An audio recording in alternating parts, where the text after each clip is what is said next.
PayPal, Mastercard, and Visa face UK competition probe over wallet. Deal's UK competition authorities have opened a formal probe into commercial agreements between PayPal, Mastercard, and Visa over digital wallet services, according to a Reuters report published on May 7, 2026. The investigation centers on how the three companies structure deals that determine which payment rails sit inside mobile wallets used by millions of British consumers. The probe targets contractual arrangements rather than a single product. Regulators want to understand whether the deals lock in incumbents, raise the cost of moving payments through digital wallets, or restrict the ability of newer issuers, including crypto card programs, to compete on equal terms. The Reuters dispatch is the primary public record so far, and the regulator has not published a full-scope document. A probe into the plumbing, not the front end. Most consumers experience digital wallets through Apple Pay, Google Pay, or PayPal checkout.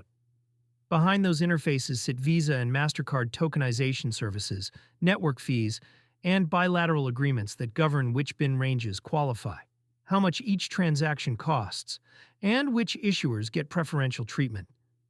The UK case appears focused on those layers. That distinction matters. A competition action on the back end can reshape pricing for every issuer riding the same rails, which is almost the entire crypto card industry. Cards from Crypto.com, Coinbase, Nexo, Wirex, Plutus, and dozens of others run on either Visa or Mastercard, and most of them rely on Apple Pay and Google Pay support for in-store contactless use. Crypto cards sit in the middle of a four-party chain. A typical crypto card transaction passes through four parties before settling.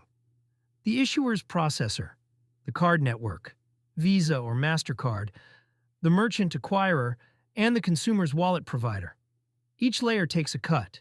Industry estimates put the combined network and wallet share at roughly 0.5 to 0.9% of the transaction. Separate from the crypto to fiat spread the issuer applies at point of sale. If the UK regulator decides the wallet contracts inflate that share or restrict access for non-incumbent issuers, the remedy could go in two directions. A pricing remedy would lower the network or wallet fee on UK card-present transactions. A structural remedy would force network and wallet operators to publish standard terms, opening the door for newer issuers to negotiate the same rates as incumbents. The ripple into UK card programs. The UK is a sizable market for crypto cards. Issuers including Wirex, Plutus, Bitpanda, and Uphold all run UK-eligible programs that depend on the same Visa and Mastercard tokenization services now under review. A change in the underlying rails would flow through to every product in that group. There is also a second-order effect.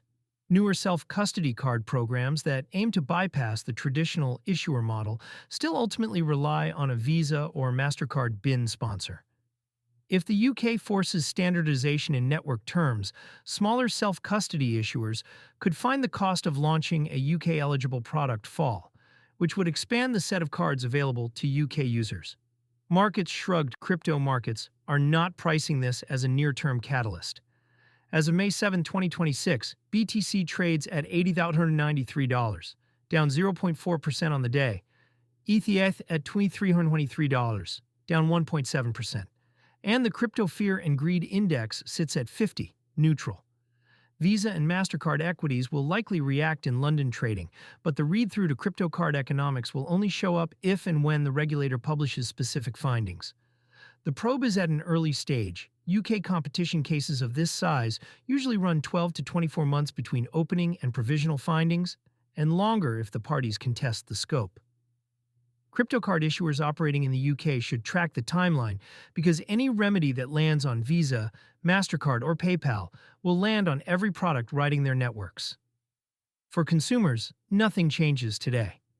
Cards continue to work, Apple Pay and Google Pay continue to provision new tokens, and fees remain at their published levels. The interesting question is what the UK case signals to other regulators.